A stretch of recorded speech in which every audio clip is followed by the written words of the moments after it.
crafting journey here, that journey chick on Instagram. Okay, 24 hours of diamond painting. It's over. How did I do? Okay, well, not great. About 8 hours for me. Yeah. But I forgot to take a picture at the beginning, so I don't know if I would enter for the drawing, but you know, it's okay. I have enough stuff. But thank you, Crystals Crafty Creations. It was a cute idea, and I think it went over really well. I know. My friend Robert exceeded 30 hours. Like, what? Did he get any sleep? I don't know. Let me show you where I'm at. Kind of where I was at yesterday. Filling in this, wait a minute, let me get oriented. Yeah. Filling in this area here with, yeah.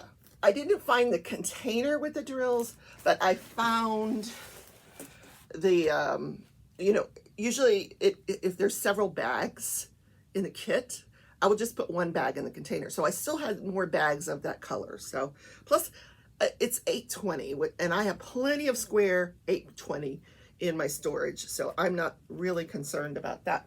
Let's look at our planner. Where are we for the week? It's a work day. Yesterday was a day off. So I already wrote down like what national day we're going to talk about, and I wrote down what this day in history we're going to talk about. I have not done any social media this week. What? I did the live with my guest Trevor, and then the girls from the team captains from the 90-day step challenge. That has ended. What the consensus seems to be that the next time we do it, we'll do it for 30 days, and it'll be in a cooler month. I'm thinking January is a good month for that. So if you're interested, stay tuned. There'll be signups for that. Now I gotta pick a mood. I'm gonna tell you, this is my mood. Hangry, angry, not hangry, I'm not hungry. Angry, angry. My air conditioner broke. You know, the guy came out, it was not working properly. The guy came out, changed the filter, said, oh, everything's gonna be fine. Well, last night it was 85 degrees in this house. Yes. Things were not fine. No, they weren't. There we go. Things were not fine. So, you know, my sister and I got a hold of the AC guy. He's like, I can't come out till Wednesday. I'm out of town. I'm like, oh, really? So, man. So last night we drove to Walmart thinking, okay, we can buy like one of those little portable AC units. I'll charge it to the landlord. And, pen. So we drove to Walmart at 10 o'clock at night. Nope.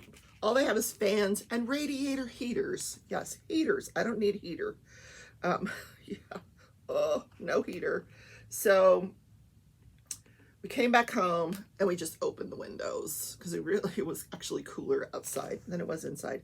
And I actually slept pretty good with the windows open. It kind of felt nice. So we turned the air off, and then I turned it back on this morning, and I'm feeling a little bit of cool air, but not a lot, really not a lot. And of course, you know, I texted the landlord. She never texted me back, of course. Whatever. I mean, what could she do about it? You know, the guy's not available till Wednesday, so we are sweating here at the Schilling house. Yes, we are sweating. But there's a cure for that. When it gets really hot this afternoon, I'm going to pack up and go to the pool because I ordered a pair of goggles and a swim cap, and those actually came yesterday on Labor Day. Amazon delivers on Labor Day. Like, what? Yeah.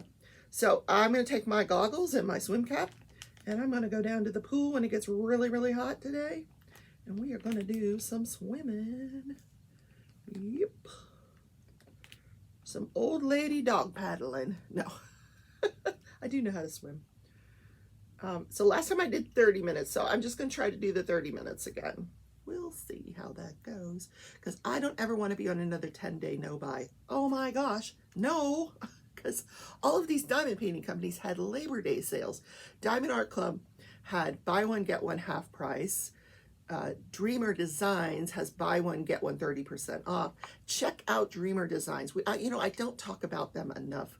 I am an affiliate for Dreamer Designs. If you go over to their channel, I don't put it in my description for a particular reason, but I will pin it to the top of the comments today.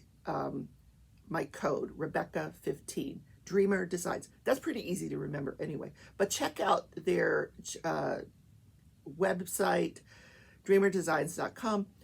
They have a bunch of new artwork, beautiful artwork. And there's one that says coming soon. You can't pre-order it, but it says coming soon. That is gorgeous. Like, they've upped their game. They've got multicolor, they're 60, 68, 70 colors with 4 ABs. So, everybody's trying to one-up everybody else.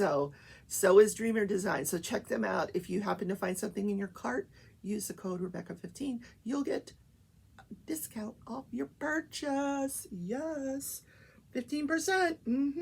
Can't beat that. And what else? Oh, I know. This morning, if you're new to the channel, welcome. I'm so glad you subscribed. You're going to really enjoy my crafting and crime series, and I go live twice a week. But make sure you always hit the like button. He enjoys abuse. Hit the like button. Take him outside in the rain. Make him mow the lawn. Yeah. Then make sure that you ring the bell so you get notified when I have another upload. I still have an upload that I haven't finished yet. I don't know what, I keep forgetting about it. It is a canvas from Treasure Studios Art. Yes. Holy moly. And Uniquely Yours Down Under. But I have to talk about all three. Uniquely Yours Down Under has come out with some unbelievable Halloween stuff. Now, I don't know that if you order it now, you're going to get it by Halloween. So maybe you'll have it for next Halloween. But some really cool stuff. Check out my Instagram and you'll see that. And it's That Journey Chick on Instagram. And that is in the description if you don't remember it, because it's spelled, it's a little weird. There's some underscores in it. So check it out in the description. Okay, back to the show. Okay. So I would like to have said that I had a good day off. I could not spend a lot of time in this craft room because of the heat. So, I wanted to diamond paint, and finish up the 24 hours and get some more hours in, but it was just way too hot, way too hot. So my bedroom is actually the coolest room in the house, or that side of the house where the bedrooms are. This is the right side, and then the other side of the house. There's the living room, and then the other side. So I sat there and I cross-stitched. Yes, I was working on that cross-stitch that I won from Shalene's Creativity Room. I won a cross-stitch pattern with all the thread and the fabric. So I was working on that. I'm working on, it's a little witch, and she's wearing lavender. It's so cute. So I will show you that. I don't know if I want to do a floss tube. I don't have that much to show. I'm not huge on, I don't do a lot of cross stitch, so I don't know that I have a lot to show, but I will show it tomorrow in Crafting and Crime Show. So real quick, I'm like all over the place. All right, let's talk about what National Day it is. This is a National Grandma Moses Day. Now, I never knew that there really was someone named Grandma Moses. Her real name, I got it over here. Hold on, I got it right here. Anna Marie Robertson Moses. She was born on September 7th, 1860. And this is the day that we recognize her for her artwork. She was an artist. She was in her 70s. I'll show you a picture of her here. She was in her 70s. She had really bad arthritis. She liked to do embroidery. I would love to see some of her embroidery. She couldn't do it anymore because of her arthritis. So she picked up a paintbrush and started painting. And she would sell her paintings, or she would display them in a little local store. And one day, an art dealer came in and he saw her work and he's like, "Oh my gosh!" So he set up I can't talk today. He set up a show for her in an art gallery. It was the Museum of Modern Art. Originally it was supposed to be, she was part of a folk art show, and it ended up being all of her work. They didn't show anybody else. They just showed her work. It was that amazing. So she soon found a large global following. I'm going to show you some of her pictures. The first picture is like her best-selling one. She made a lot of money on this, like millions on this picture. And then I'll show you some of her artwork. I picked out a Halloween one, and I picked out a fall one to show you. It's kind of rough, but it has its own, it's her own style, and it's really cool. Like, she's in her 70s doing this artwork. And she said, you know, the artwork is not as important to me as my 4 children, all of her grandchildren, and four great-grandchildren. I think she had 11 grandchildren and 4 great-grandchildren. Oh my gosh, at least at the time that they interviewed her. And they always called her Grandma Moses. She appeared on the cover of Time magazine, and they called her Grandma Moses. So that kind of name stuck, you know. Here's some of her awards and honors. In 1950, she was cited as one of the 5 most newsworthy women. In 1951, she was honored as Woman of the Year by the National Association of House Dress Manufacturers. House dress? What? Oh, okay. When she was 88, Mademoiselle magazine named her Young Woman of the Year. That's so cool. She was awarded the first honorary doctorate from Philadelphia's Moore College of Art. And in 1969, a United States commemorative stamp was issued in her name, Grandma Moses. In 2006, her work, Sugaring Off, and that's the first painting that I showed you, it was done in 1943, became her highest selling work in the US. She made $1.2 million off of that painting alone. Then Otto Killer gives the Grandma Moses painting, 4th of July, to the White House, where it still hangs today. She has a painting in the White House. How cool is that? So how do you observe Grandma Moses Day? Look up her artwork. I did, and I thought, wow, somebody should pick this up as a diamond painting. Now, I think I might have seen it in cross stitch, but I could be wrong. I've seen some similar artwork done in cross stitch, but you know, people use that slang, Grandma Moses, like to kind of identify a person who's like old and slow. But I mean, this woman was an incredible artist, and she wasn't slow at all. She had arthritis, but she would sit in a chair and had her her artwork, her canvas would be in her lap, and she would just paint.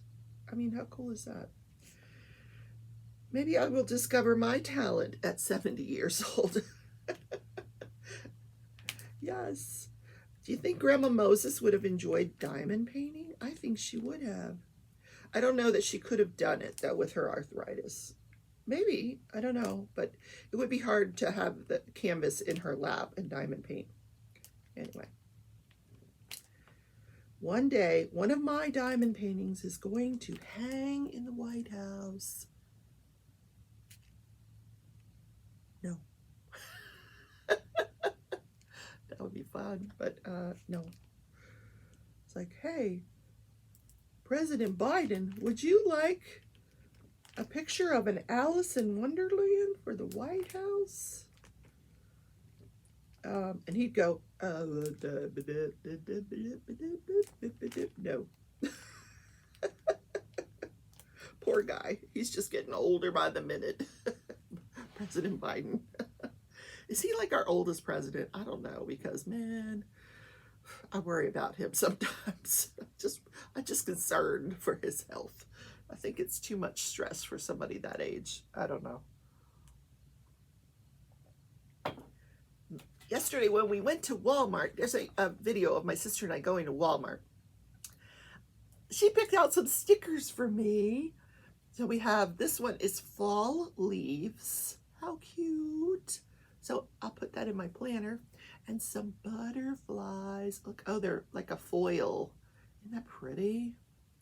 Yeah, butterflies. And then there's like little hearts. Maybe next week I'll do a butterfly theme for the week. How cool would that be? I'll put that here in the planner. We have like a little pocket here, so we'll just put it in the pocket. There we go. There. All set. I'm getting hot. I was sitting here yesterday talking to my friend Mickey, and I was so irritated. I couldn't figure out why. Now I know why, because I was hot. I'm hot. When I get hot, I get really irritated. Yeah, like you don't want to be around me kind of irritated. So we are all caught up. After today, we will be all caught up. So let's do judge, jury, and journey. This is the segment where I talk about the crime. Okay, I follow live trials. If you're new to the channel, I follow live trials. So we're following the trial of Stanley Ford. Stanley is accused of, and he's on trial for murdering 9 people in 2 separate house fires. Now, currently, all of the testimony, for the most part, has been about the initial fire that occurred in April of 2016 that claimed the lives of 2 people, Gloria and Lindell Lewis. And I forgot Gloria's last name, but she was Lindell's girlfriend. They were in their 70s, and we'll talk a little bit about what happened to them today. The second house fire, they really haven't addressed too much, so I guess they're going to do that separately. This is going to be a long trial because it's taking them a while to get through the first house. My goodness. But I'm learning a lot. I learned a lot of stuff last night about accelerants, more than I ever wanted to know. There's the kitties. They're playing. There's the kitties. Pearl is the white one, P-U-R-L, in case you didn't catch the reference. And Stitch and Pearl. Get it? Get it? If you're knitters, you'll get it. All right. Let's keep diamond painting while we talk about the trial. So this was Friday's testimony, which was a short day. They did not go very long. I think she had the jury out for lunch at 11:30, had them back at 12:30, because that's when this particular witness was available. And then it ended after her testimony, and her testimony was not that long. So she sent them all home to enjoy their Labor Day weekend, and they'll be back at it today. It's probably starting as we speak, so I will make sure I'm tuned into that.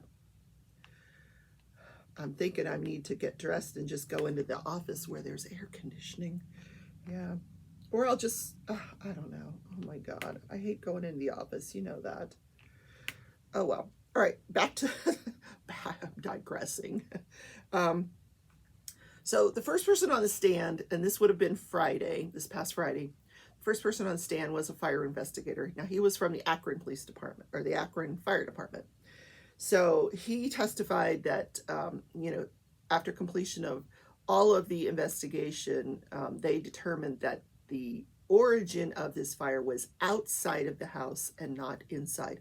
It started at the west end of the front porch, and then traveled very quickly. By the time the fire department got there, it had moved into the attic. So when the canine was on the scene, this was the guy that what the canine officer does is whatever the dog alerts on, and he alerted on 10 things, he'll put like an arrow there. So this guy would come behind him and collect the evidence. He would collect everything around where the dog alerted, put it in a bag. Now, obviously he had gloves on, but after he would collect it, he put a yellow marker there with the number, 1 through 10. So he would put the number there to show, and he would take a picture, and he would take his gloves off and he would set them there. And this was to show that each time he collected evidence, he would use a different pair of gloves because he didn't want to transfer accelerant that might have gotten on the gloves to another site. So he would bag it, put label it, put it there, put the cone there, put the gloves there, and then he would take a picture. So he did that 1 through 10, collected it all, and sent it into the lab for analysis to see if there was any accelerant, to see if the dog had actually found accelerant. This particular officer was aware that there was a video showing a person lighting this fire that was obtained from Clarence Williams across the street. He was not aware at this point that there was a video in this particular house that had caught fire. Lindell had cameras. That what happened was when they did their initial investigation, they collected a DVR, but they collected the cable DVR. They didn't collect the DVR that went to the camera. So they had to go back. They went back months later and collected the DVR that went to the camera. So it wasn't for months that they knew that there was video from the actual house where that caught on fire. So here are a couple of pictures that actually finally came into evidence. Yay, we haven't seen a video yet. But in this one picture, you do see a man. And he's standing, well, I mean, I guess it could be a woman. I'm just assuming it's a man. I don't know. You can't really tell who it is. I mean, I guess it could be Stanley Ford. I don't know. The build seems to be about right for Stanley Ford, but I don't know. Anyway, you see him standing at the west side of the porch where the fire started. You see him standing there. And then in the next picture, you see this flash of light. Like, that's all you're going to see is this bright light in this picture. And what that is a flash after the fire ignited. So there's the guy, there's the fire. This is where it was started, on the west side of the porch. Very interesting. So, and it was ruled to be an intentional fire. You think? Yeah, it was intentional. So the next witness is from the lab. Now, both of these witnesses, the first fire investigator and this person from the lab, they're going to come back and testify later on when we get to the second house, because both were involved in the investigation of the second house. But the lab person, she was explaining accelerants in some detail. Did you know that gasoline has close to 400 ingredients? I did not know that. So she puts it into this, fancy, some kind of spectrometer thing. She went through her whole process. She puts like a tab inside the bag, puts it in this oven overnight so all the accelerants are attracted to this tab. Then in the morning, she takes it out and she gets the accelerant, this little tab out, and she puts it under a microscope and she analyzes it. It's kind of cool. Well, first she puts it in the spectrometer, and the spectrometer puts it into a form that she can read, like it's these wave forms. I'm telling it really inartfully, but in any case, then she's able to compare those waveforms with a known sample. So she's got whole shelves of gasoline and, charcoal, lighter fluid and all these things, alcohol, all these things that she can compare this to. So the result it's called ignitable liquid testing. So of the 10 samples 1 and 10 were positive for gasoline. Samples 2, 7, 8, and 9, and I don't want to fail to mention that sample 2 was collected on the west side of that porch, where we see that man igniting the fire, was positive for what she called medium petroleum distillate. And we're all like, oh, what's that? So she had to explain. There's light, medium, and heavy distillates. And a medium one would be like charcoal lighter fluid, paint thinner, wood stain, that kind of thing. An example of a light distillate would be like alcohol, because it just burns so fast. This was medium, and then a heavy example was something else. I don't recall. I didn't write it down, but these were medium. So you know, did the perpetrator use lighter fluid? Yeah, charcoal lighter fluid maybe, or did he throw some paint thinner up there? We don't know. Now, the gasoline could be from anything, from, you know, putting the gas in your lawnmower and it got to where it was, you know, who knows. Then 4 of the samples had no accelerant in them. So samples 2, 7, 8, and 9 all had this medium distillate. Aren't I clever? Listen to me talking lab talk. Yeah. Okay. So, and then we get to hear from a dispatcher who took 2 911 calls on the first fire, and we hear, you know, you don't really hear anything we didn't know. People are reporting the fire, and they're obviously very desperate. You know, they're saying, hey, there's people in this house, and she's saying, yes, they're on their way. Okay, so we heard the calls, and that was it. Okay. Then we get to hear, they go to lunch, jury goes to lunch, comes back, we get to hear from the medical examiner. Yep, she did the autopsy. So she is explaining that, and it was something that the fire investigator had explained before, that there is always smoke ahead of the fire. So first you're going to get the black smoke, and then the fire will follow that. So not Stanley, Lindell and Gloria were found in the upstairs bathroom. It was 2.5 floors, so they were found on the top floor. And so what the medical examiner and this fire investigator explained is when they opened the window, it added oxygen in, and oxygen draws the smoke towards where that oxygen, smoke is going to go towards that oxygen, the fire is going to go towards that oxygen. So they were inundated by this smoke. What happens is this smoke contains carbon dioxide or carbon monoxide. Oh my God, get my carbons right. Carbon monoxide. And as carbon monoxide gets into your system, it takes the place of the oxygen. You start to get confused. You get a headache. You don't know, you know, you're very confused, you know, and not to mention the fact that there's all this smoke and you can't see because of the smoke. And eventually you pass out and you die. And that is what happened to Lindell and his girlfriend Gloria. They died of smoke inhalation. This carbon monoxide got into their lungs, and they started to get confused. If they could have got out that window, they probably would have. It was too small. And they were not touched by the fire. In a picture that I showed in an earlier episode, you can see that, you know, the soot around their faces. Well, that same soot was found in their air passageways. So that is how it was determined that they died of the smoke inhalation. How sad. Now, you know, ideally, the fire was still on the first floor. They probably could have got out had they had their wits about them, but by then the carbon monoxide was in their system and they were getting confused. And they thought this bathroom probably was the best place to be. Now, had they put a towel up against the door, that might have helped keep the smoke out.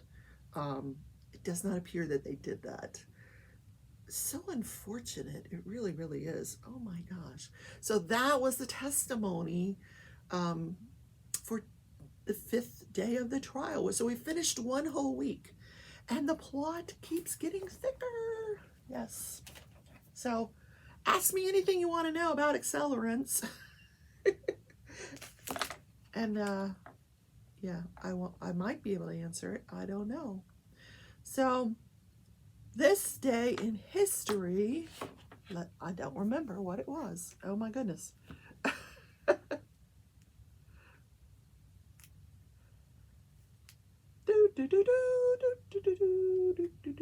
This day in history. Oh, okay.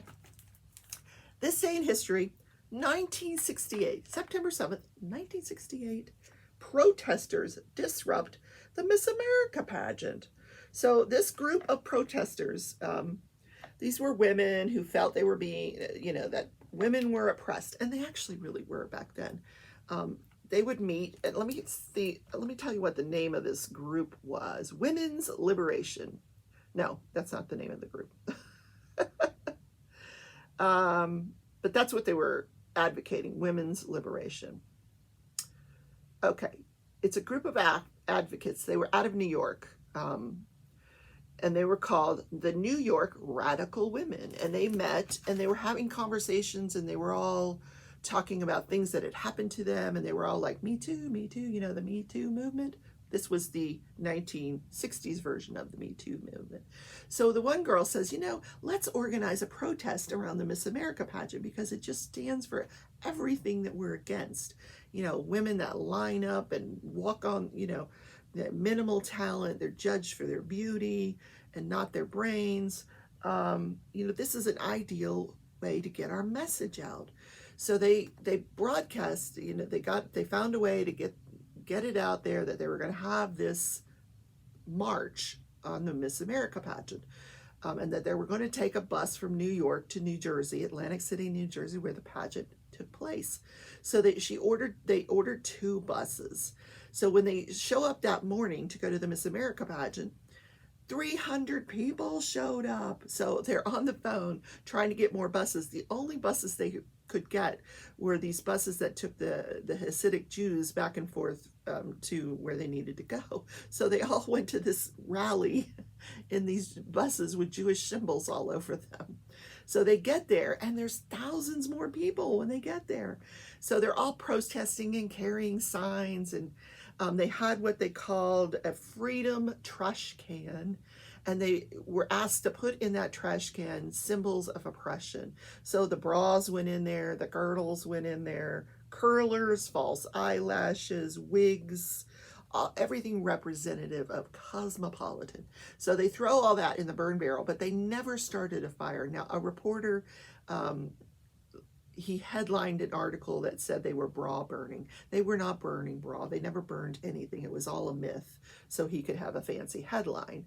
But they did their protests, and since several of them go inside, they hide these sheets underneath their dresses. But they go inside, they get all dressed up, all dolled up, and they're going in as spectators, part of the audience. So they're on the upper level. They had to get the cheap seats, apparently. So they're on the upper level, and as these 50 women come parading out, they hooked their sheets together, and that said women's liberation, and they threw the sheet down, and then everybody's like, oh, it disrupted the pageant. And there's this women's liberation and a huge march outside of the Atlantic City Boardwalk Hotel, or whatever that hotel is where they have the pageant. So it made the New York Post the next day. Like I said, the guy said they were burning bras, but they weren't burning bras. So they got their message out, though. Hey, and one of their messages, interestingly enough, was up till that time in 1968, there had never been a black beauty contestant. They're like, what is that about? There's no black contestants. They're all white women, They described it as, these women are sexy and wholesome, delicate but able to cope, demure yet titillatingly bitchy. Worst of all, they felt the pageant stripped the contestants of their voices, pushing women to be inoffensive and bland. Oh my. Now, I don't watch this show, but I think they've changed the pageant to make it more so that the intelligence side is coming. It's still a beauty pageant. It's a beauty pageant. They're there to be judged on their beauty. And if you want to be judged on your beauty, go for it. Don't ask me to put on false eyelashes and a swimsuit and parade around thousands of people. But if that's their thing, that's their thing. I don't care. But I understand what the protesters were trying to get at. So, yeah. So that was like the 1968 version of the Me Too movement. Yeah, how cool is that? Oh, I'm about to burst into flames here, guys. I'm going to ignite. Yes. Rebecca's going to ignite in the craft room from the heat. Oh. We shut off the air conditioner last night. We thought, well, we'll rest it for a while. Maybe it's frozen over. I don't know. So I turned it back on this morning. It seemed like there was a little cool air coming out of the vent, so I closed all the windows. It's not working. Yeah. It's just not. Oh my gosh. Yeah. I don't know what we're going to do. I mean, the guy will be here tomorrow, so we got one more night of this. Lots of showers. Like I said, I'm going to head over to the gym if it gets stifling this afternoon. My sister will head to the coffee shop, Dunkin' Donuts. I'll head to the gym. Anyway, guys, it's been a wonderful Tuesday morning. Thank you for spending it with me. And if you're not watching this on Tuesday morning, maybe you're watching it on Tuesday night. Don't forget to hit the thumbs up button. Hit him hard. And then, like I said, take him out in the rain. Make him mow the lawn. Yep, he deserves it. And subscribe if you just happen to tune into my show and you're thinking, should I subscribe? Should I not subscribe? Make sure you subscribe. Ring the bell when you want to be notified when I have another video posted, which is every day. And then I go live twice a week.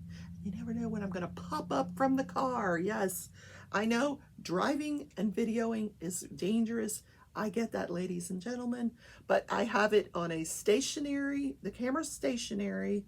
I'm not, I'm barely looking at the chat. I mean, I can see who's coming in the room. I can't actually read what they're saying, but I can see who's coming in the room out of my peripheral vision. And I'm just chit-chatting. Yeah, it's just me talking to myself, Yeah.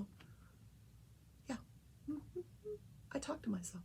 All right, guys, have a wonderful Tuesday, and I will see you tomorrow in Crafting and Crime.